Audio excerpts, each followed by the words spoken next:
Welcome to In Pursuit of Truth. This is your host, Sir Patrick Mack. I am back. All right, the truth is I never actually left. I'm just pulling the night shift. And thanks to the miracles of technology, I can provide you live footage of my brain trying to keep up with this queue right now. Let's have a look.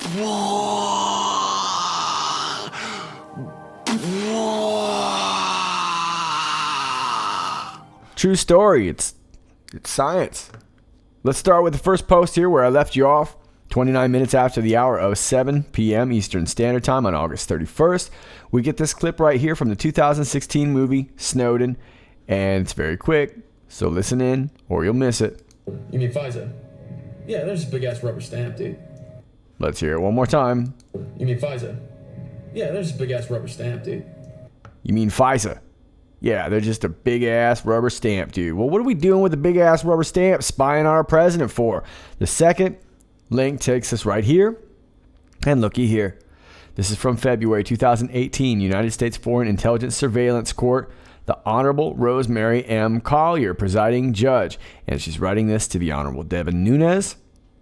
Dear Chairman Nunes, I write in response to your letter of February 7, 2018, in which you request that the Foreign Intelligence Surveillance Court confirm whether transcripts of relevant FISC hearings associated with matters described in the letter exist, and if so, provide copies to the committee. As you know, any such transcripts would be classified. It may also be helpful for me to observe that in a typical process of considering an application, we make no systematic record of questions we ask or responses the government gives. The court appreciates the interest of the House Intelligence Committee in its operations and public confidence therein. Before 2018, the court had never received a request from Congress for documents related to any specific FISA application. Listen to that again.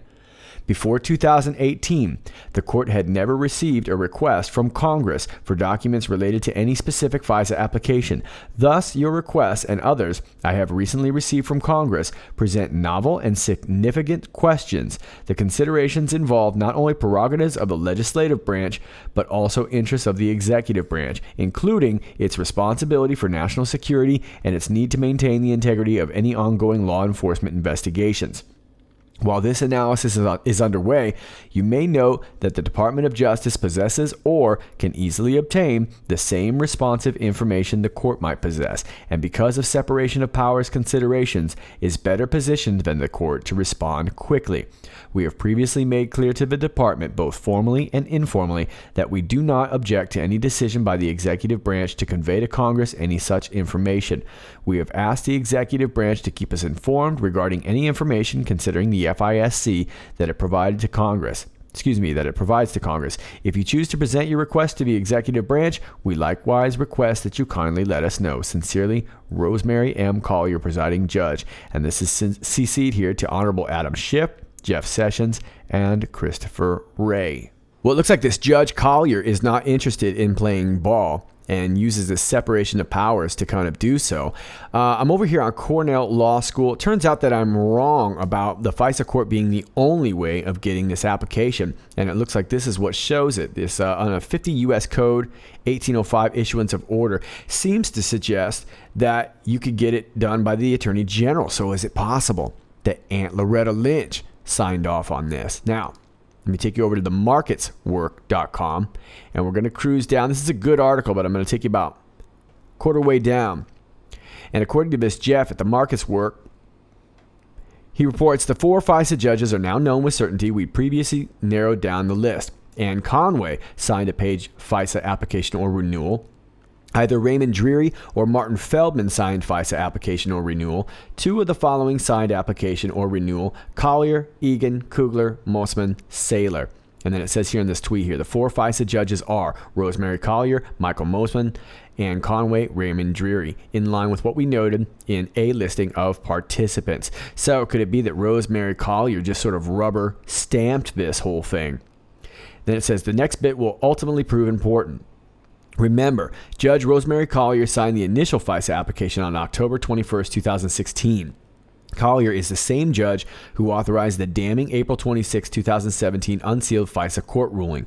Collier was informed of FISA abuse on October 24, 2016 by Director Rogers. Okay, so that's starting to clear some of this up here. And then it shows you James Comey's signature here. And this is at Tia Cara. And she says FISA approved by 5 departments: FBI, State Department, CIA, Defense Department, DNI, and NSA. Check out the names: Comey, McKay, Brennan, Clapper, O'Sullivan, John Kerry, Blinken, Carter, Susan Rice. A suspicion which I share, this last refuge. Those innocuous surface FISA dates being redacted, no reason to redact dates on documents being released, really kicks up my suspicion there is more than one version of the original application, and I am not alone. Okay, so this would make sense why this Collier is not interested in playing ball, and of course Devin Nunes is trying to get to the bottom of it. This is the third link from Fox News. Nunes grappled over inviting Chief Justice John Roberts to testify. Careful, Nunes. I'll bet you jacketless Jim Jordan, he'll grapple you. He's always got his jacket off. He's ready to wrestle. House Intelligence Committee Chairman Devin Nunes said Wednesday the panel has mulled over the idea of inviting Chief Justice John Roberts to testify before Congress as a part of his committee's investigation into the FISA courts. In an interview with radio host Hugh Hewitt, what a cool name, Hugh Hewitt, Nunes was asked if he spoke with Roberts over his findings of intelligence abuse by the Justice Department and FBI during the 2016 Trump campaign, The Hill reported. This is something that we grappled with, said Nunes, speaking of his fellow committee members. As Chief Justice, Roberts appoints FISA court judges. We decided that we wanted to complete the FISA abuse portion before we approach the courts. Our next step with the courts is to make them aware, if they're not aware already, that this happened by watching the news. So we will be sending a letter to the court. Nunes added that the committee struggles with its next step because of the separation of powers issue. There's a debate now into whether just to send the Supreme Court or to send it to the FISA court, he said, referring to the letter. If somehow this case ends up at the Supreme Court, somehow, some way, by sending a letter to Roberts, do you conflict the court? Just last week, the House Intelligence Committee released a 4-page memo written by Nunes alleging intelligence abuse by the DOJ and FBI during the 2016 Trump campaign, citing a high-ranking government official who said both agencies never would have sought surveillance warrants in the absence of a disputed anti-Trump dossier funded by Democrats. When speaking about the likelihood that Roberts would talk to the committee, Nunes said that he was not aware of any time where a judge has, for a lack of a better term, testified before Congress. Well, this is really, really starting to warm up now. Now, this happened back in February 8th, right? This was February 15th where we see this letter. And she is talking about, being Rosemary Collier, while this analysis is underway, you may note that the Department of Justice possesses or can easily obtain the same responsive information the court might possess, and because of separation of powers considerations, is better positioned than the court to respond quickly. We have previously made clear to the department, both formally and informally, that we do not object to any decision by the executive branch to convey to Congress any such information. All right, well, we've never seen anything like this, right? And this John Roberts was one of the guys who appointed some of these judges. So it looks like it's getting so nasty that we're not only just looking into the judges, but the guy who appointed the judges. This could be going all the way to the Supreme Court, he says. There's a debate right now into whether just send it to the Supreme Court or send it to the FISA court. Wow. And if this ends up at the Supreme Court somehow, some way, sounds like Nunes is also foreshadowing by sending a letter to Roberts, do you conflict the court? So we'll have to see how this plays out, but it sure looks like Q is showing us, from the first video, that they were treating this FISA situation like it wasn't such a big deal. It was just a rubber stamp, dude. And Nunes knows better. And now we're going all the way back to the origin of where this is coming from. Let's move on to the next post. Next post, 2042, is a bit of a face melter. I'll do my best with it here. 29 minutes after the hour of 8 p.m. Eastern Standard Time, we get this special approval, and then we have this code right here, which I'm assuming is probably the approval code. And then Q says in brackets here, setup example 1 gives us this Hill article. regarding Veselnitskaya. Homeland Security confirmed special entry for Russian lawyer. The Homeland Security Department confirmed Friday that Russian lawyer Natalia Veselnitskaya was granted special entry to the United States on multiple occasions in 2015 and 2016 at the request of the Justice Department. It also said Veselnitskaya eventually won a non-immigrant work visa around the time she met President Trump's eldest son in New York last summer. Homeland told The Hill that Veselnitskaya was allowed to enter the United States on multiple occasions between September 2015 and February 2016 under a significant public benefit parole document requested by the Justice Department so she could participate in a court case for the client. So that very may well be what that special approval code was in regards to. The request was done in concurrence with the U.S. Attorney's Office in New York City, which was enforcing a civil asset forfeiture case against Pribazon Holdings, a company owned by Russian businessman Denis Katsev, whom Veselnitskaya represented as a private attorney in their home country. Katsev is one of 3 Moscow businessmen connected to a lobbying campaign against the Magnitsky Act, a U.S. law punishing Russia for human rights violations. The lobbying campaign was spearheaded in Washington by Russian-American lobbyist Rinat Akhmetshin, who was revealed on Friday to have been in an election year meeting with Veselnitskaya and Donald Trump Jr. Let me just stop real quick, too, and rememberize you here that this Magnitsky Act is basically going after any kind of Russian cronies. This was the act that Putin is really trying to get repealed. It's also the act that this guy, Bill Browder, okay, he is the chief executive officer of Hermitage Capital Management. He's really pushing hard, and this is involved with a lot of different countries here. I'm not going to go way into him, but I just want to rememberize you that he's really important. If you follow Lee Stranahan, he does a lot of work on him. He does some really good work. I know he's anti-Q and whatever, but he does really good work on this stuff. So just letting you know. All right.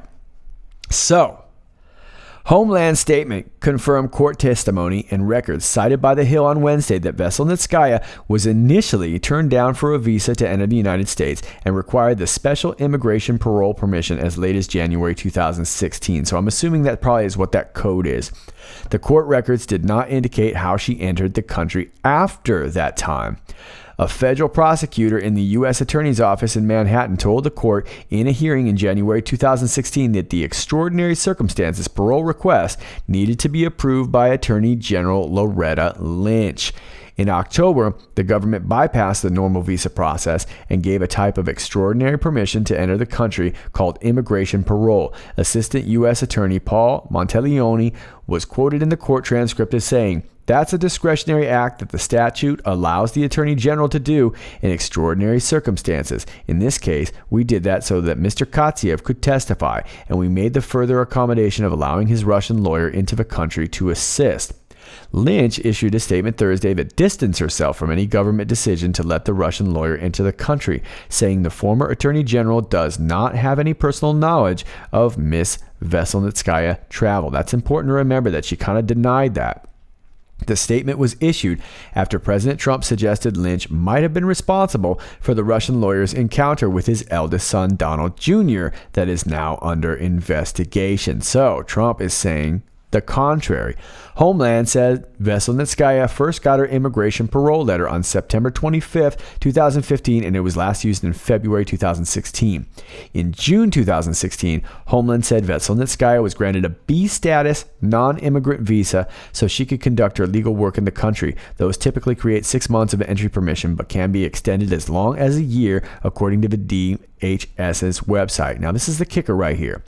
It was in June 2016 that Veselnitskaya met at Trump Tower with Trump Jr., presidential son-in-law Jared Kushner, and then campaign chairman Paul Manafort. The Trump players thought the Russian was bringing political dirt on Democrat Hillary Clinton, but she instead used the encounter to talk about the Magnitsky Act, according to released emails and interviews the eldest Trump son gave. So that's pretty interesting, right? She kind of lures them in with this meeting. And look, this isn't illegal to do. It's not illegal for the Trump players to think that there's going to be dirt on Hillary Clinton. There's nothing illegal about it.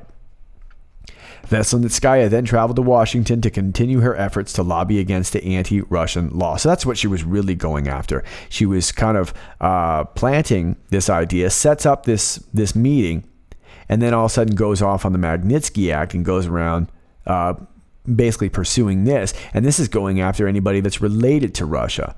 So we've got a pretty kind of really crazy story here. And I'm not 100% I understand this all. I'll do my best with this. But it looks to me, from what I'm seeing, that of course we have this paper trail regarding Aunt Loretta Lynch and the special entry for this Natalia Veselnitskaya, which again, I'm assuming this code probably has something to do with it. After all, it is a special approval. So Natalia Veselnitskaya sets up this meeting involving Manafort. Soon after that, we get this FISA warrant issued and approved for Manafort. Next thing you know, Mueller's investigating Manafort. Now on this second one, we have a second FISA warrant issued and approved for Papadopoulos. Remember, he was the one drinking with Alexander. Dude, don't be such a downer. From Australia, right? They were having some drinks. Next thing you know, Papadopoulos is an accomplice investigated by Mueller. Then we have this other FISA warrant issue and approved for Page, who was also suckered in to Russian collusion. And of course, we know today now that that whole warrant is bunk. But Mueller investigating Page. And then we have this fourth FISA warrant issued and approved for Mike Flynn. And of course, Mike Flynn has already been dealt with, and we're still waiting to see what's going to happen with the sentence there. But we know that Flynn, of course, did plead guilty, although he technically wasn't guilty, which is another strange story that is yet to be resolved. Now, Q goes on to say, you must target, remove, and silence all those illegally targeted for FISA surveillance plus UK assistance. Okay, well, that's all these guys right here, and that's exactly what they were trying to do. They tried to plant them in there, and then they tried to get rid of them. Manafort, Papadopoulos, Page, and Flynn, all dealt with in very similar situations, right? Well, it looks to me with this UK assistance, plus the FISA surveillance included all upstream collection, plus tangent contacts, being an umbrella surveillance, meaning that all the contacts that were related to these guys were able to be used under these 702s, right? Foreign target designators create leapfrog hops to isolated real targets, non-foreign communications. And then it takes us to this NSA link. And I'll try and explain this the best that I can, or at least the best that I'm understanding it here, when it takes us to this NSA link regarding the 702s.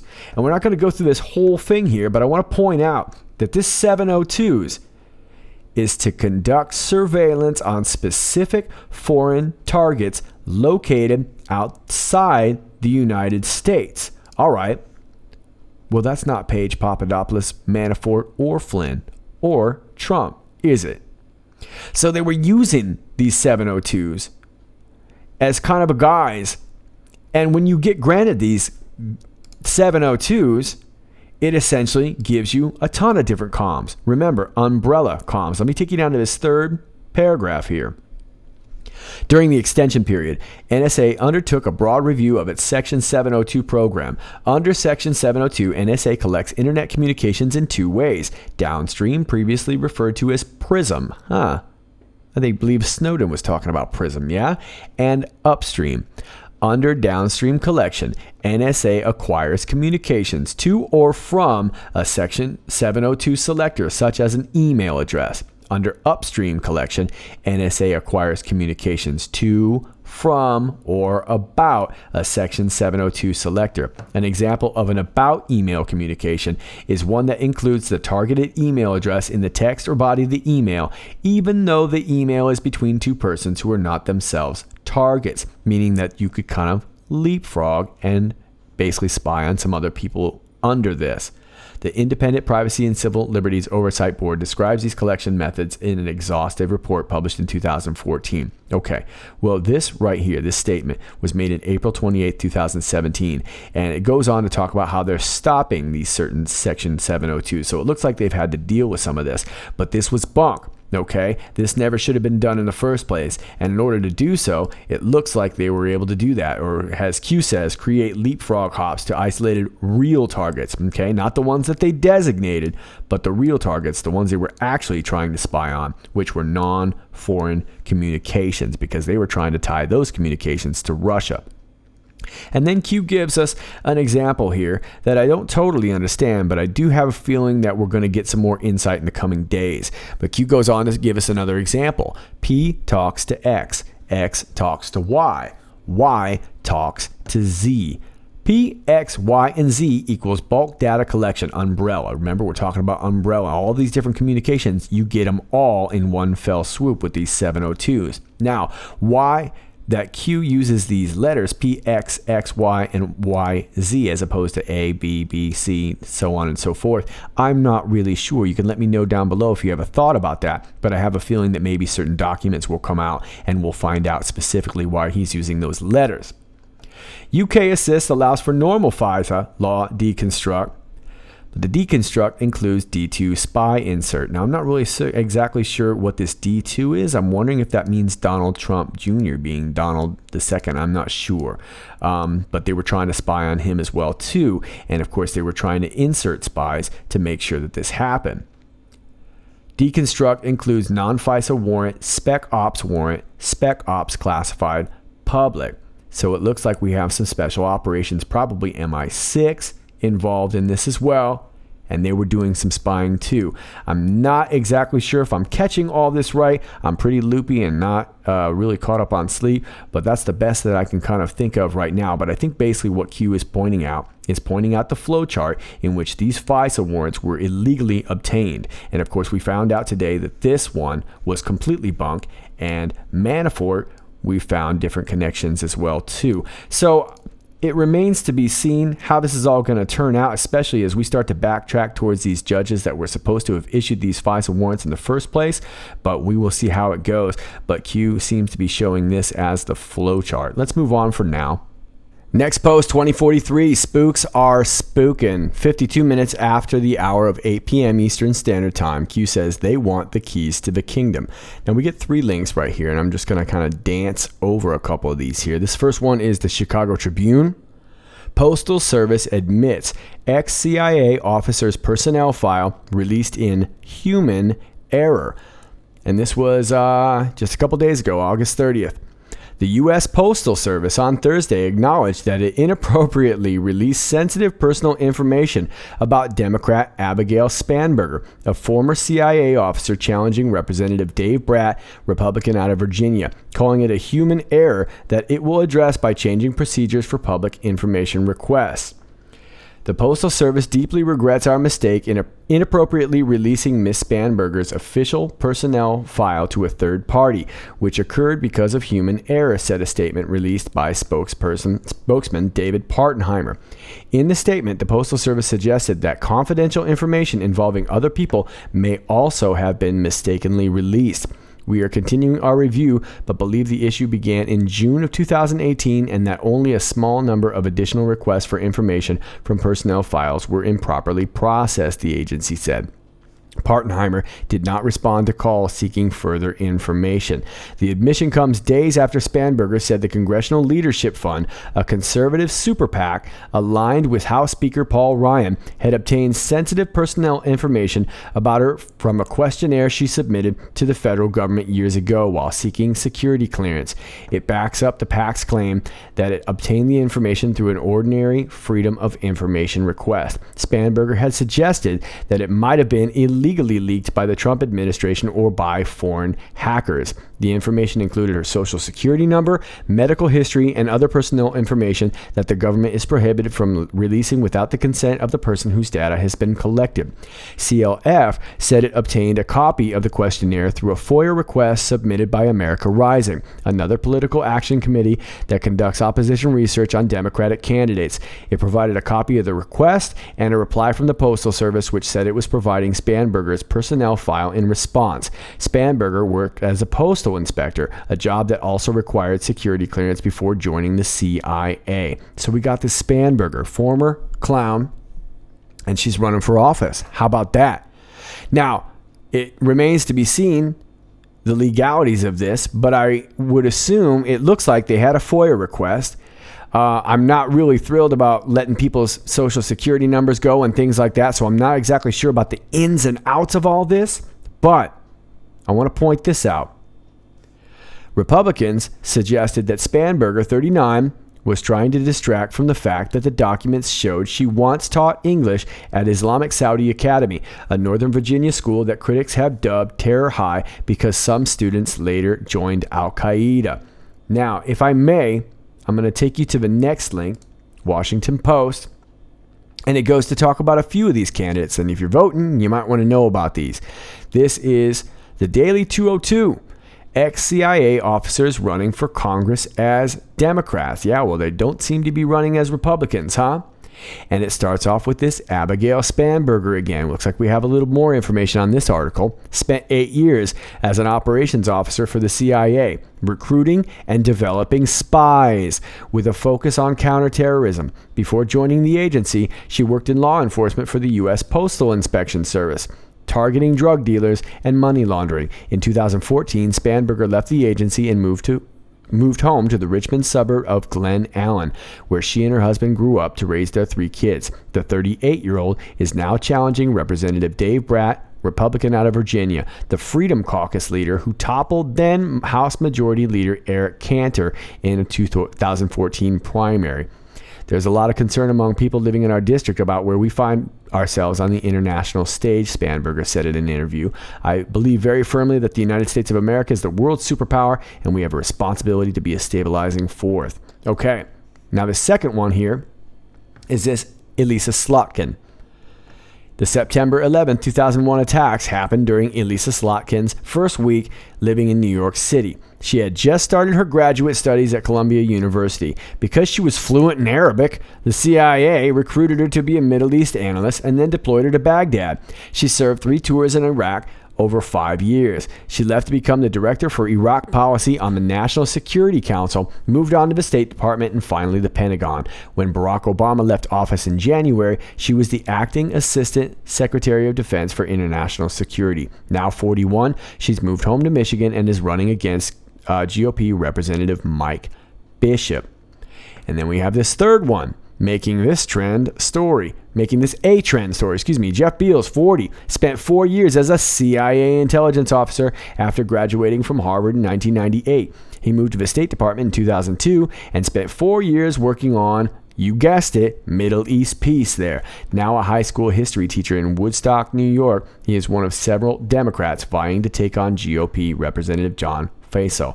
A handful of other Democratic House candidates also have intelligence backgrounds, though not at the CIA. Okay, so we got some clowns, and it looks like they're running for Congress. Last ditch effort to make sure that whatever is going to be coming out doesn't come out by midterms. And Q goes on to say active, which I would assume means that all these agents are not former agents at all. They are active agents, and they want the keys to the kingdom, and they're willing to do whatever they need to do. Now, I don't know about this postal office hiccup. It remains to be seen how that all plays out. Maybe that was accidental. Republicans are saying it was through a FOIA request. That remains to be seen. But it looks like we've got some clowns that want the keys to the kingdom. Let's move on.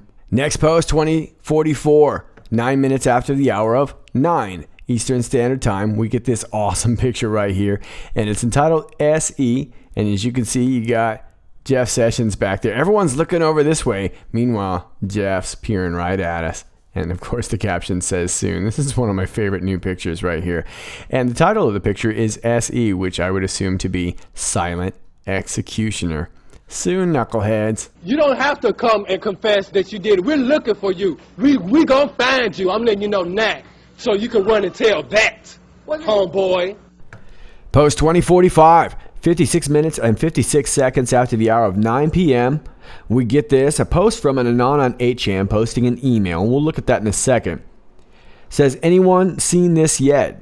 Didn't see any notables with this. New HRC emails. They call her Alice. Email from Hatter. Alice in Wonderland. And Q takes us back to November 4th. And this is post 83.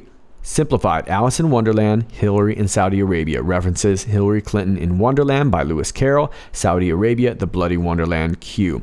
But how could we know? And gives us this link.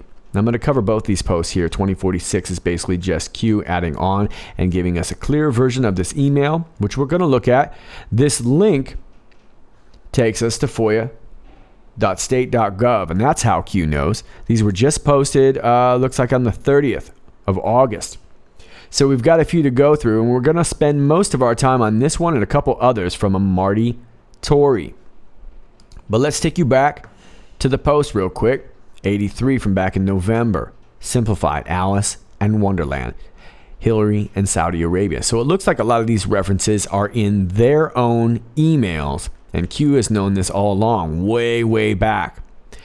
So the references that Q's talking about, we have this first one, Hillary Clinton in Wonderland by Lewis Carroll. Of course, Lewis Carroll wrote Alice in Wonderland, but we have this book on Amazon selling called Hillary Clinton in Wonderland by Lewis Carroll. And I actually have it right here on Pastebin. Somebody has just taken the entire book in text form and changed Alice's name with Hillary. So I'll leave that for you there. But Q is implying, of course, that we're talking about, when we're talking about Alice in Wonderland, Hillary being Alice, Wonderland being Saudi Arabia. The second reference is to Saudi Arabia, the bloody Wonderland, which I had always assumed was this article here, entitled Saudi Arabia, the bloody Wonderland.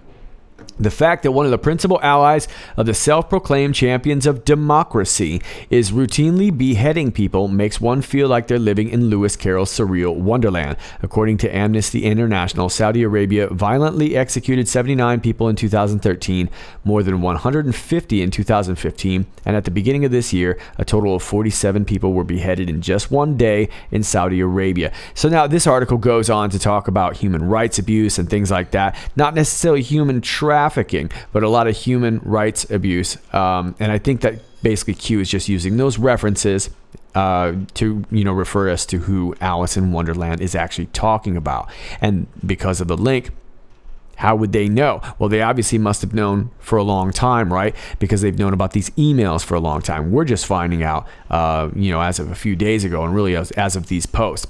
Okay, so let's take a look at this email right here, which I've got drawn up here.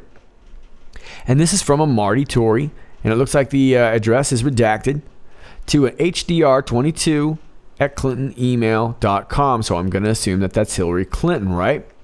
This is Marty Tory. And he addresses her, Madam Alice. Not surprising that media is going crazy with those elections and pointing to uncertainties instead of opportunities. Back to the basic of common sense. And I wonder if that's a reference to the Steyer's Common Sense Media. Goal is peace. Whichever competing, aspiring leader over there forgets that will lose the support of the people, especially with a 2-year election cycle. Both sides tired of dying. You picked a heck of a time to be Secretary of State. I still think higher office awaits you. Wonder what you know about that. And then we've got all this redacted spot here, which is probably very important. All the best in what you're doing all over the planet. Hatter. Okay, so is our Marty Tory the Mad Hatter? And the subject of this email is forward Israeli elections and a little TL, which I'm assuming might be tough love. So could that be what they're talking about there? I have a feeling, like I said, that this common sense might be referring to the Common Sense Media because it's in quotes, but I'm not really sure. Now we're going to look a little bit into this Marty Tory. I want to take you over here. This is called TroyRecord.com. And you can see here's a picture of Clinton. She looks a little bit photoshopped here, but it says Clifton Park boy chats up an old friend, Hillary Clinton. Now, we're not going to read a ton of this, but this kid's name is Brendan Tory. And he's got this, let me see where it is here. Langerhans cell histiocytosis. I hope I'm saying that right. He started chemotherapy treatments when he was just 6 weeks old. All right. And he is related. There it is right here. Tory is the son of Barry and Tiffany Tory and the grandson of Marty Tory. There's our Marty Tory, chief of staff for former U.S. Representative John Sweeney. Clinton met Marty Tory in Washington when he was working for Sweeney. They have remained friends ever since. Okay, so that's the point I wanted to make, is that they remained friends. Now, before we go into Marty Tory, let's look at Barry and Tiffany Tory.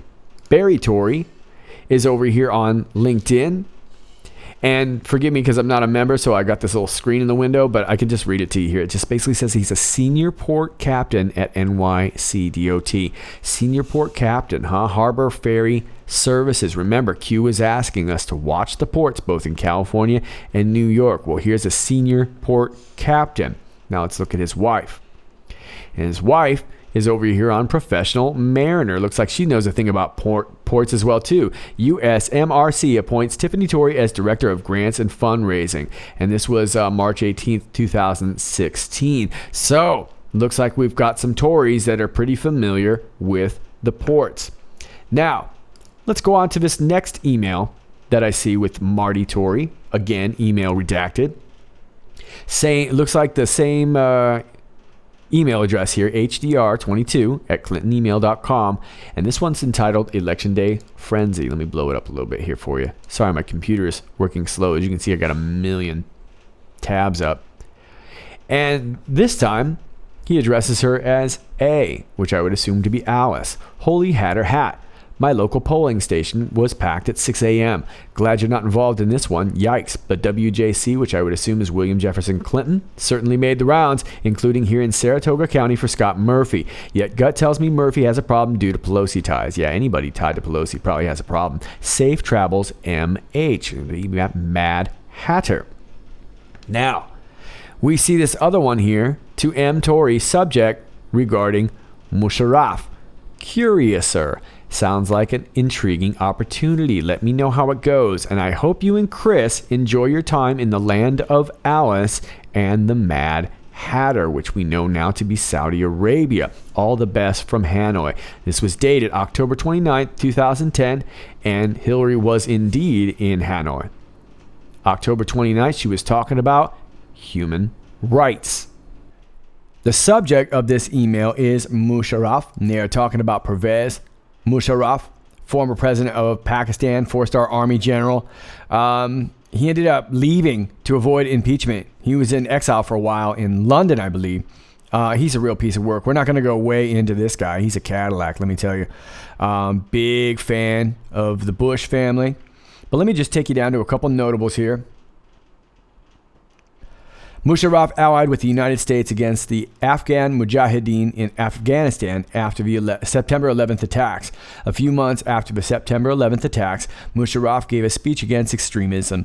He instituted prohibitions on foreign students' access to studying Islam within Pakistan, an effort that began as an outright ban but was later reduced to restrictions on obtaining visas. And then you see here in 2006, King Abdullah of Saudi Arabia visited Pakistan for the first time as king. Musharraf honored King Abdullah with the Nishan-e-Pakistan. Musharraf received the King Abdul Aziz Medallion in 2007. All right, so we're not going to go way into him. This is just this particular email that's talking about him. And it looks like, and I'm assuming that's H being Hilary, been invited to meet Pervez Musharraf on November 6th in New York City, invited by a friend, Joseph Rutigliano, who you met at my wedding. So she's been to his wedding. Joseph is a rail and commercial real estate guy. Was with us in the 07 and 08 effort, and is friends with Musharraf's U.S. cousin, Mahmoud, so meeting will be a small group. You know Musharraf's goal, and have heard he just got back from Texas meeting with W, being W. Bush. Anyway, Joseph asked me to join him as his interests are purely business. He and the others are trying to buy the Roosevelt Hotel in New York City for $200 million, currently owned by Pakistan Airlines. Joseph is a good friend who doesn't speak Washington, so I'm considering it, but wouldn't do so without mentioning because not too comfortable with the former PAC leaders. So it looks like he's almost getting some approval to meet this guy Musharraf, but probably good to get the scoop. Yes or no, best. So it looks like he's looking for some permission, this Marty Torrey Mad Hatter. Well, who's this guy? Joseph Rutigliano. That's this guy right here, it looks like. And he sits on the Edison Chamber of Commerce. So this guy's a rail guy, real estate and rail guy. How about that? After shipping, you need to put things on the rail, right? Okay. Now let me take you to this other email. Let's blow it up here. And this is again from Marty Torrey, this time to Chris Balderston. And Chris Balderston is this guy right here. Sorry, my computer is catching up on me. And he was Senator Hillary Clinton's first legislative director in January 2001 before serving as her deputy chief of staff from 2002 to 2009. All right, and this was sent in 2010. Subject: Office to Monitor and Combat Trafficking, Jim Blom, etc.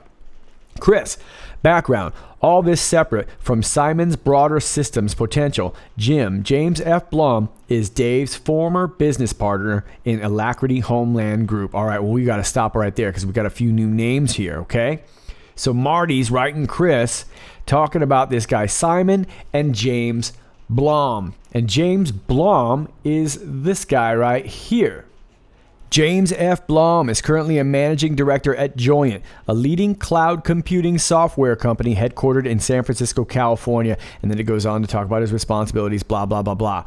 All right, this guy's wrapped up with a lot of stuff. Used to be partners with this former TSA director, Admiral David M. Stone. We're going to talk about him in a minute. Part of this Alacrity Homeland Group. And this is them right here. The Alacrity Group and its partner companies empower entrepreneurs, both startup and SMEs, in domestic and international technology markets by providing world-class expertise in business and capitalization planning and startup funding strategies. Another important thing to note, other than these big clients like Raytheon, Kinetic, S2 Global, this James F. Blum has been around for a long time. From a highly respected Norwegian-American shipping family, which for over 5 generations has operated, developed, and owned liner services. There we go. So let's take you back to the email now. And we're talking about this introduction here. Here it is. American, but well-heeled, due to long family history in Norwegian shipping companies. Grandfather was pals with Onassis. And this is Marty Torrey telling Chris Balderston. You get the picture. Has tight linkage in supply chain and IT spaces.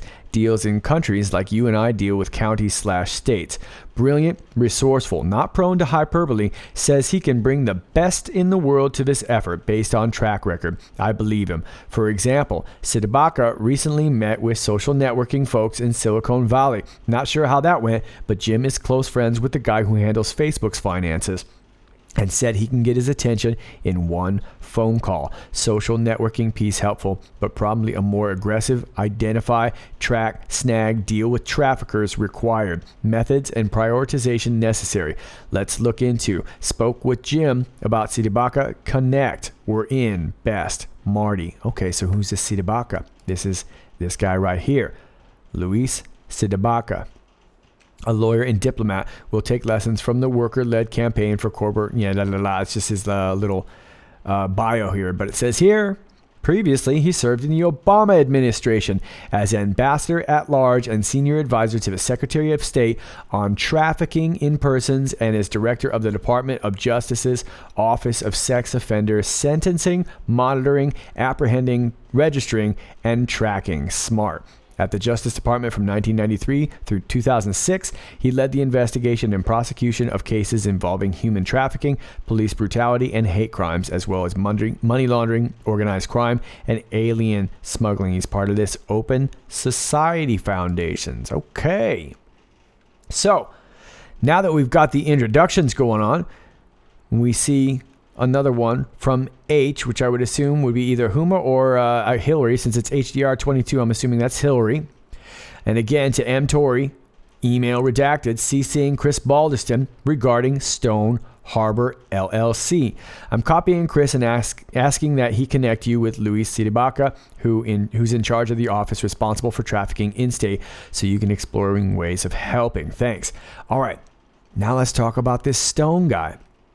As of April 21st, Dave Stone's former business partner, James Blum, who we just talked about, and I will establish Stone Harbor LLC, named for Dave, in Delaware. Now, I couldn't find much about this LLC in Delaware. I found a lot of Stone Harbor stuff, but not much for Delaware. But let's talk about who's this guy, Dave Stone. Well, here's our boy David Stone off the Los Angeles Times. Looks like he passed away in 2009.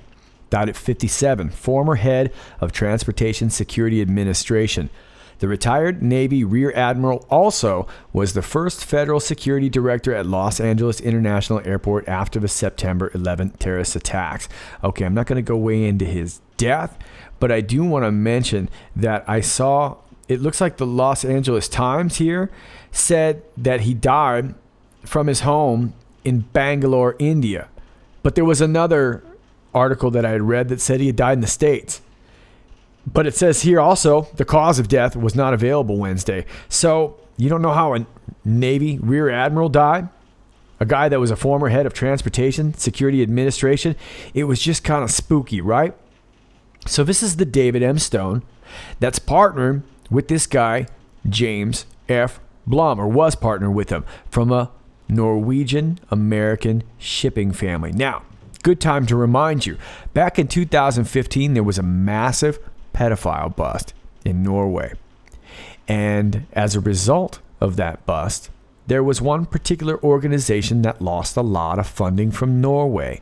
It was none other than the Clinton Foundation. Dun, dun, dun. Okay. Now, there are some correspondence from what I can see between Clinton and this guy, Marty Tory, our Mad Hatter. And they were talking about David Stone's death. And they were setting up a memorial. And although they had the memorial in 2009 when he died, he wasn't buried until 2010. Maybe that's not unusual, but it seemed unusual to me just from what I could find. But what was more unusual is that the correspondence, just like Marty Tory's emails, were heavily redacted. Why would they be so redacted talking about a memorial service for this guy, Dave, that they named the Stone Harbor LLC after? He must have been really important to them. So, I don't know exactly how that all worked out, but what they were asking people that were going to the memorial to do, instead of sending flowers, they were asking them to donate to this organization right here, ForgottenChildren.org. Now, the link was actually ForgottenChildren.net, and I couldn't find that anymore. Maybe you can, but it didn't seem like it was working anymore. But this was. And as you can see, we've got that same pedophile logo with the little heart sitting everywhere. And if you look at some of this, a lot of this is flash, so it's kind of moving or whatever, but there it is again. You see it in a few things. There's some really, really creepy symbolism going on in here. Okay, so they were a part of this. They were wanting everybody to donate to this foundation for this guy, Dave Stone. Let's go back to the email. This will be a nice merger of Dave's and my contacts.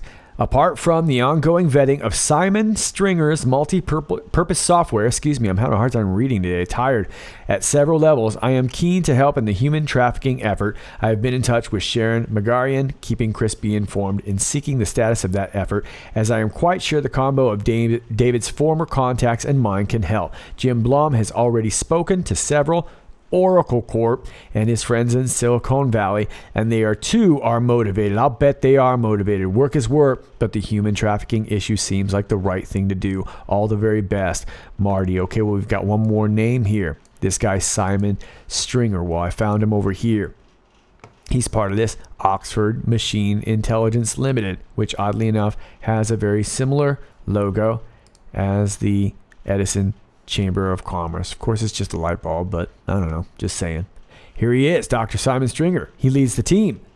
The team is led by Dr. Simon Stringer, CEO. He is a computational mathematician by training within 25 years experience carrying out research in computational mathematics, numerical modeling, control systems, computer vision, speech recognition, and neural network work modeling of brain function. Neural networking. That sounds pretty deep, dreamy, doesn't it?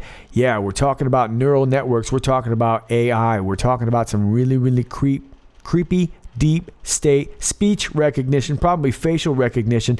Lots of creepy stuff going on with Mr. Stringer.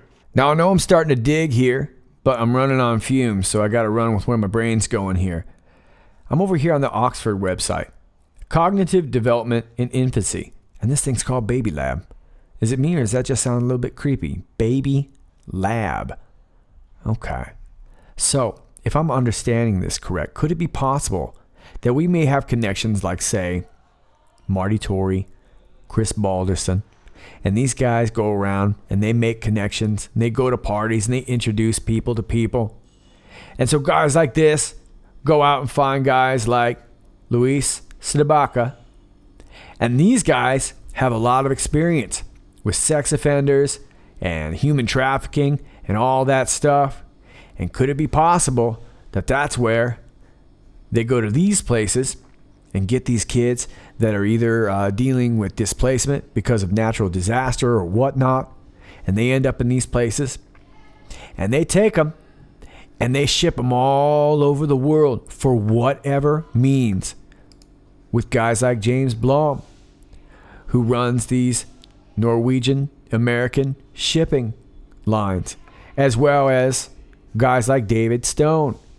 You got one guy civilian, one guy military. Works out great, doesn't it? They sure know a lot about maritime laws. Plus, they got the shipping arranged. They got the scanning arranged. It's all set. That was what Blom did. He made a bunch of money scanning shipping. And then, of course, Tory Jr., he's over here at the New York port waiting to welcome it all in. And once it gets stateside, then you can cue guys like this guy, Rutigliano, real estate and rail lines, and they can get them wherever they need to go. And they can end up in adoption agencies or other places that are just like this. Who knows what they do from there? I guess that's what I got to figure out. But I'm sure some of them probably end up in the hands of knuckleheads like this, who like to do their experiments in places like this. Very creepy stuff. I'm not exactly sure of all the different connections. I did notice the connection with this particular organization, Forgotten Children, is actually this David Stone's wife. She sits on the board of directors over there. So she's wrapped up in this too, okay? So there you have it. Well, it is a real deep dive here, this Saudi Arabia, this bloody Wonderland. And I'm not so sure that Musharraf is connected directly in this, or if maybe that was the reason for the meeting. After all, it seemed like they didn't get along politically. So, but there's a lot of connections, of course, with Huma Abedin and Prince Al-Walid bin Talal. So as soon as we find those, of course, you've got John Brennan over there. We have tons of connections to Saudi Arabia, but it looks to me like all those references come from them.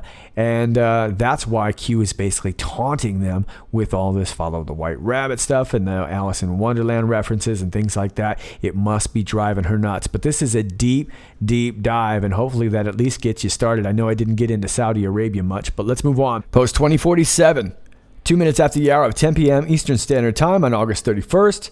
We get this Twitter link to Donald Trump's status, and Q says, "Do you believe in coincidences? Enjoy the show." And the status right here says, "The ABC Washington Post poll was by far the least accurate one 2 weeks out from the 2016 election. I call it a suppression poll. But by election day, they brought us out of shame to about even. They will never learn." No, they never do learn. Oh, you're so dumb. Yeah, you dumb. You're really dumb. Let me take you back to 2031. I simply just think that post is a proof of what Q was talking about here in post 2031, talking about polls and the logic behind them. Okay, I don't want to go way into that because we were kind of going into Saudi Arabia here, but looks to me like another Q proof. If you are new to Q, there's another one for you. Enjoy the show. Let's move on to 2048, 33 minutes after the hour of 10, 22:33. We get this post from the 15th. Saudi Arabia access closed. Epstein Island access closed. Haiti access closed. Looks like we're talking about human trafficking ports. North Korea access closed. China access closed. Russia with no more I anymore. Missing their intelligence access closed. Cuba access closed. Sudan access pending. Government Saudi Arabia U.S. push. U.S. is basically U.S. and Saudi Arabia are kind of working together, but the U.S. is really pushing Saudi Arabia to kind of do some of this stuff on their own. That's why so much of that funding is going their way. It's a little more complicated than that, but whatever. Syria access pending. Government. Yemen access pending. Government Saudi Arabia push. Libya access pending. Somalia access pending. So you see what's up. This is from back on the 15th. And Q says Hillary Rodham Clinton equals Alice. Saudi Arabia equals Wonderland. Who are the White Rabbits? Now, a lot of times when Q capitalizes who. You could think about World Health Organization being involved too, but since they're all capitalized, I'm just assuming they're asking, who are the white rabbits? Reread drops regarding Saudi Arabia. Have faith for God and country. Q. Okay, well, let me just give you a couple of generally accepted ideas. How about that? Here's a post from an Anon on 8chan. I'm just going to read the second paragraph in here. White rabbits posted with pictures of Podesta art. In the art, we can see that white rabbits are small, tied up, being captured, taken away, backpacks, terrified, blindfolds equal dark, tortured, bat, mutilated, scissors on ear, rabbit with no legs, being stripped of humanity, discarded child's mask. White rabbits are therefore children. Number 2, men in white rabbit costumes are, in costume, obviously men, not a rabbit. Rabbit costume, wolf in sheep's clothing, doing the capture, torture, trafficking, etc., as explained above. So the men in rabbit costumes are those that harm children, whether traffickers, kidnappers, pedos, and worse. On a related note, number 3, HRC in Wonderland. HRC is Alice because she follows the rabbit children to bloody Wonderland, which is Saudi Arabia. Additional points for her creating Alice as her code name. Number 4, Q is Alice because Q also follows rabbits, but to save them and us. That is just the start though, because the further down the rabbit hole we go, the more unreal it all becomes. Just a caution, if you think the Podesta art is sick and evil, and it is, pray, because it gets a whole lot worse. Well, this Anon nails it. I really agree with a lot of this, except for the first paragraph. Though I do think that we need all kinds of people in this group that can offer all kinds of different skills. But yeah, this stuff gets really, really deep, and I don't talk about it a lot because I spend a lot of time with new people. We engage new people all the time. But the fact of the matter is that we need to get more people up to speed because this starts to get really, really ugly. And unfortunately, we've got to talk about it because if we don't, we're never going to correct it. And we're never going to get people's eyes open until they realize the absolute horrors that we're facing right now. I'd like to read part of this Twitter thread from Lewis McFadden, who has an interesting take on the white rabbit. White rabbits are a universal sign in the occult. All animals represent something in the occult. The white rabbit is one of their key symbols because it represents them and their nature. They represent witches, both genders. Rabbits see in 2 dimensions, eyes on the side. They have a 360-degree view of their world, all-seeing eye. They are also prey, and survival requires a great deal of camouflage, hiding in plain sight, as well as living in holes underground / ancient time / giants / Nephilim. The white or albino rabbit has a few other traits. Albino rabbits possess a recessive gene. Therefore, to produce another albino rabbit, both must possess the recessive gene. This points to the intermarriage and connection of the bloodlines of the cabal, keeping their bloodline pure. This leads all the way back to their origins, and you can see some of these old families here. White rabbits are also sensitive to sunlight, a trait that often runs within their bloodline. They also reproduce a lot, spreading their seed all over the world in key positions of power, changing their names to hide the links. The British royal family would be a good dive into. They love to hide in plain sight. Everything, everyone, all their plans. They love mockery. It helps them recruit as well, tricking many into joining secret societies / cults or selling your soul for fame and fortune. Nothing is worth your soul. Your soul is infinite. They are not. And they show a picture here of James Alefantis and the play on his name in French, meaning basically I like kids. And there's a picture of him on the left hanging out with the Rothschild family. 12. The more fear produced in their victims before consumption, the better. Even worse, it is known that sodomizing someone, especially a child, can open and strengthen the pineal gland and its adrenochrome values. Therefore, it will often use games to enhance this fear, and shows the picture here that Q is about to post. They're games I hesitate to describe to you. I don't know everything that they do, but I do know some things. I will describe such a scene without too much detail to give you an idea, because everyone talks about pedophilia. It's more like pedopredation. These people are sick. Imagine on an island many men and women in cloaks and costumes, oftentimes dressing as a white rabbit. They first show the children what will happen to them if caught, using other children, raising fear. Then they are told to run and hide, or this will happen to them, and they run. I meant to go a bit further into non-descriptive details, but I'm afraid I am unable to. The reason I tell you all this is so you can understand, those who have been victims or witnesses to such events, that we cannot sleep. It's much worse than even I describe. I want justice. And here's another one from an Anon who says, I am guessing that the White Rabbits are the corrupt Saudi princes that Crown Prince Mohammed bin Salman rounded up and neutralized. See pic of them dressed in white garb.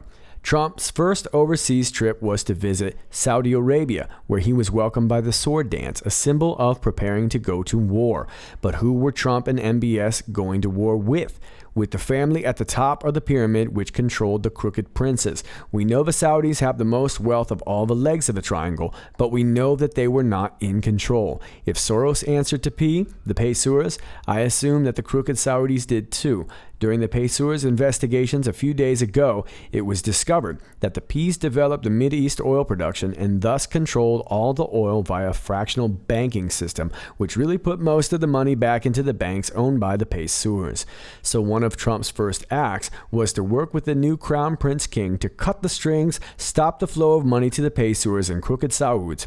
This was how he cut the legs out from under our crooked politicians too, who were being bought and paid for by the Sauds. Q told us that the roundup of all these crooked princes were very important. They probably each had a certain sector of responsibility they controlled. They were just puppets themselves. Trump had to work with MBS to arrange for a new form of wealth for their country. So there are a few different ideas for you, but as you can see, it's very disturbing, and that's why it's so important. Q adds on saying, have faith for God and country. Q. We move on to 2049, 46 minutes after the hour of 10 p.m. We get these few links right here. Q says Saudi Arabia was a priority. We wish this was a dream. And this is from the Chronicle. It talks about child marriage still an issue in Saudi Arabia. And this one here, Saudi migrant workers subject to abuse. And this final one is from the Department of State, which talks about how Saudi Arabia is still on the Tier 2 watch list in regards to not just human trafficking, human sex trafficking along the Yemeni border. It's still a very, very ugly issue over there. And, much work still to be done. And it's ugly work. And that's why Saudi Arabia was such a priority, because it seems to be the source of the problems around the world. Q says, we wish this was a dream. We wish it too, Q, but we're going to get through it together. Let's move on to the next post. 2050 here, and it gives you this little graphic. And if you don't mind, we've already got kind of a long video here. I'm not going to spend a ton of time on this, but I want to just walk you through. And Anon made a great graphic kind of explaining the evolution of Alice in Wonderland in these posts. Starts off back in November 2nd on post 47, where Q first mentions it, Alice in Wonderland. How has POTUS made such progress in the short time he's been president? Well, because he cut off all that funding there, right? He made a deal. Then we see in post 57, first mention of Saudi Arabia in relation to Alice in Wonderland, talking about who took an undisclosed trip to Saudi Arabia. What was the purpose of a face-to-face versus a phone call? And then we see here, 59, first mention of Hilary Rodham Clinton in relation to Alice in Wonderland. And up here, it's talking about it. How did Saudi Arabia welcome Hilary Rodham Clinton during her trip? Yeah, not so welcome. Okay. Then we see here in post 74, more crumbs, Q equals Alice in Wonderland.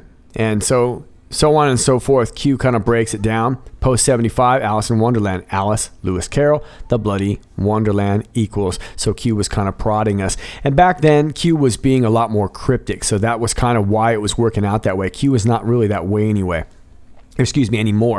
Post 80.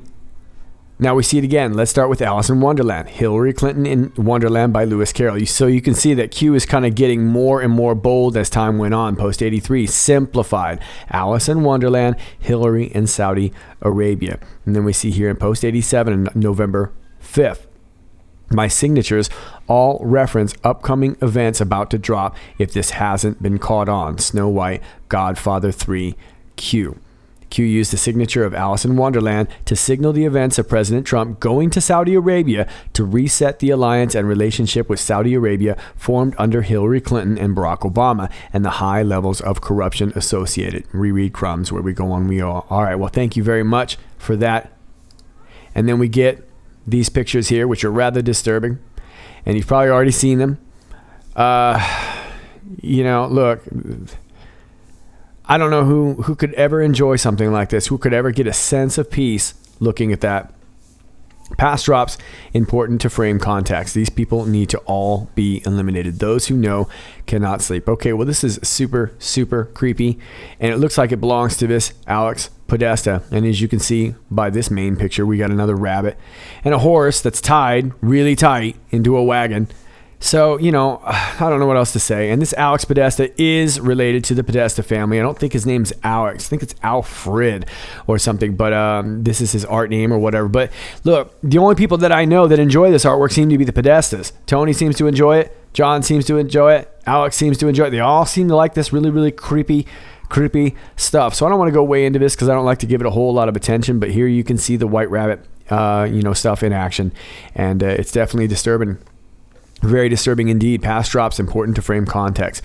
These people need to all be eliminated. Indeed, they really do. Those who know cannot sleep. Yeah, I'm sure there's a lot of people, good and bad, who are dealing with this ugly stuff right now, and it's incredibly disturbing. But it's important. If we don't fix it now, we're never going to fix it.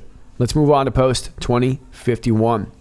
7 minutes after the hour of midnight, we get this YouTube link right here. Post 2051, 7 minutes after the hour of midnight, takes you to this YouTube link right here. And I'm not going to play it for you because we're already kind of at a lengthy video, but it's a little montage from the United States Military Power 2018, The Leader. Q said to follow the leader. So check this out. Like I said, it's a sweet little musical montage, and it'll make you feel bitchin'. It's a sweet bitchin' video, and it's sweet because it'll make you feel sweet because you're bitchin'. So watch this video. Let's move on. Post 2052, 39 minutes after the hour of 9. We get this judicial watch, and this was just the email that I already covered earlier regarding Marty Tory, Hillary Clinton, and you remember this statement. And I hope you and Chris enjoy your time in the land of Alice and the Mad Hatter. All the best from Hanoi, Hillary. Nothing to see here. Yeah, nothing to see here. We got it all. Post 2053, 42 minutes after the hour of 11. It's this presidential proclamation. It's a lot of P's today. Presidential proclamation. Let me read it.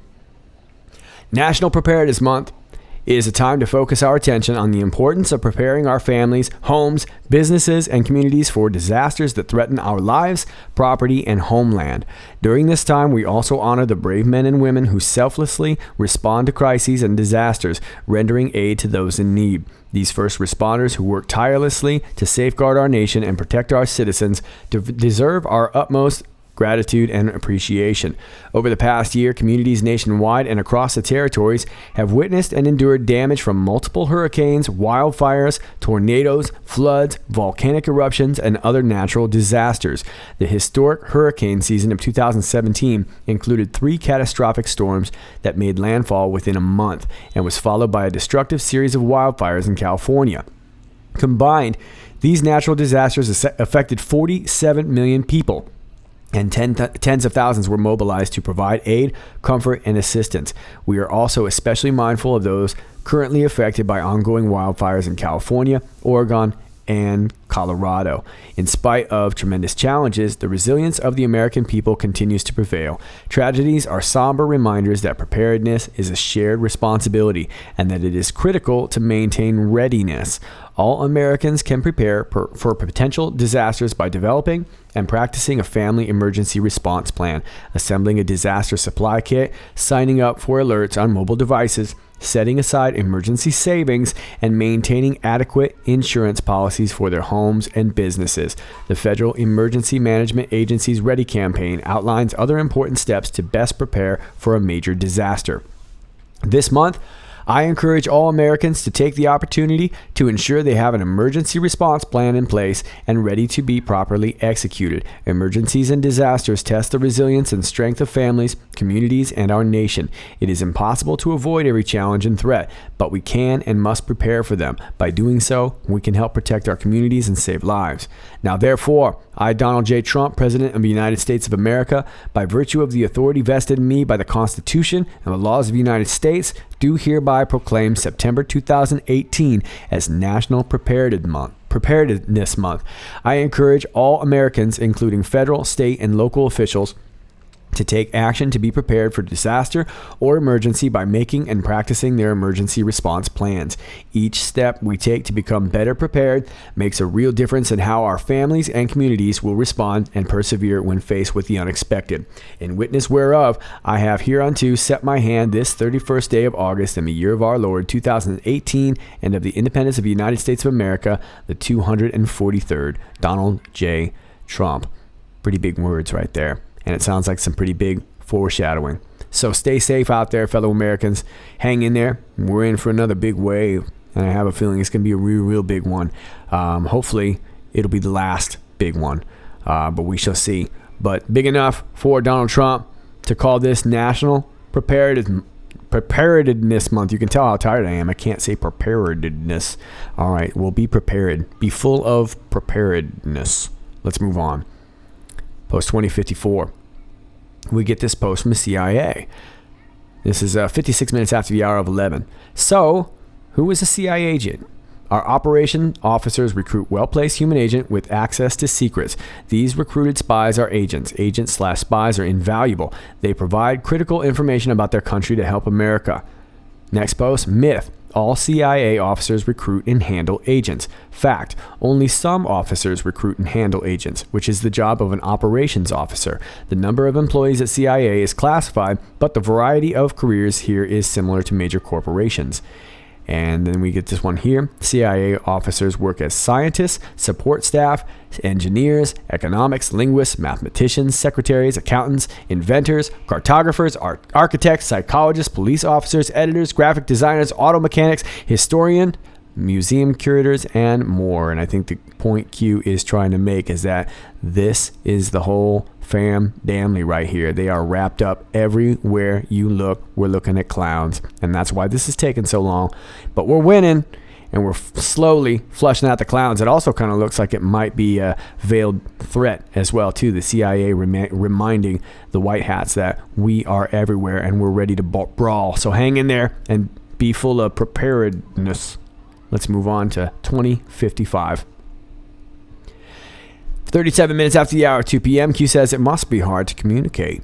Every moment together is a moment you should not waste. Former presidents are still able to arrange skiffs. Does the American taxpayer foot the bill for the 12 hotel rooms, 12 in brackets, in close proximity to the central skiff? Secret Service details ordered at max perimeter defense. Nice color choice. It's a shame the windows had to be blocked out to eliminate that view. Well, what are you looking in on, Q? What's up? What are you looking at? Well, we had a lot of former and current heads of state all gathered to attend the funeral of no-name McCain. And as you can see in this picture right here, you have the McCain family walking in, looking pretty sullen. And look who's escorting them. Oh, is that Madison Kelly? That doesn't sound like your own terms. Sounds like they've got it from here. Check out this picture as well. Is that Lindsey Graham there getting a goodbye hug from Huma? They were like, thanks for all the parties. And then, of course, you got Kelly. He's over here. He's like, you even try to run, I will snap your neck. And she's like, if you even try to run, he'll snap your neck. And then Mattis, he's like, I'm already snapping your neck in my mind. And this guy next to him is like, I snapped his neck in my mind a long time ago. And then the blonde girl on the far side of the picture, she's like, what are they talking about in their heads? So you can see what's up. It looks like everybody's getting round up. And they used this funeral, unfortunately, to kind of rally their battle cry. Not just against Trump, but I think rallying all their cells. And we could probably see that here in this previous post, 2054, right? Looks to me like that could be a battle cry, letting people know that it's time to activate. And that's probably why President Trump issued National Preparedness Month. So keep it cool, kids. But Q says it must be hard to communicate. Every moment together is a moment you should not waste. Yeah, they were making the most of it, weren't they? Former presidents are still able to arrange skiffs? I don't know. Probably not good ones. Does the American taxpayer foot the bill for the 12 hotel rooms in close proximity to the central skiff?